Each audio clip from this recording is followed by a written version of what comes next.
Texas Democrats didn't just skip the vote today, they ghosted the entire state. In a high-drama quorum break, more than 50 House Democrats fled to blue territory to block a Trump-blessed redistricting plan that would flip 5 U.S. House seats red before the 2026 midterms. Now, the move is bold, it's messy, and it's the only card that Democrats had. Texas law says you can't run the House without 2/3 of members present. So Democrats packed their bags for Illinois, California, and New York, places where governors won't extradite them for not showing up to work. Republican Governor Greg Abbott is fuming, threatening civil arrest warrants, $500 a day fines, $500 a day fines, and even legal maneuvers to boot them from office. But here's the tea. Quorum breaking isn't a crime. Abbott's got bluster, not bullets, at least in a legal sense. So don't get it twisted.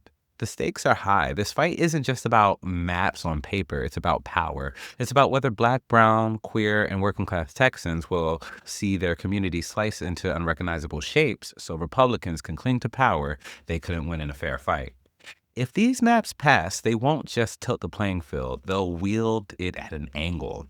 That means fewer progressive voices in Congress, more culture war nonsense in Austin, and less accountability for policies that hurt the most vulnerable.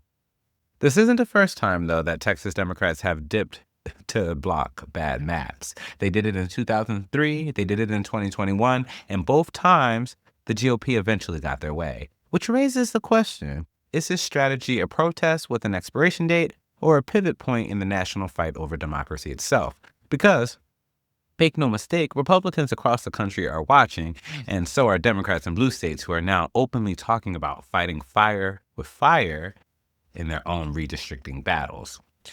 So for folks on the margin, this moment is more than political theater. It's about whether our votes matter or whether they can be sliced, diced, and rendered irrelevant.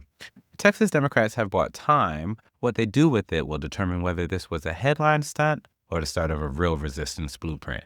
Until then, the question isn't whether this walkout will work, it's whether we're ready to step in when democracy needs backup.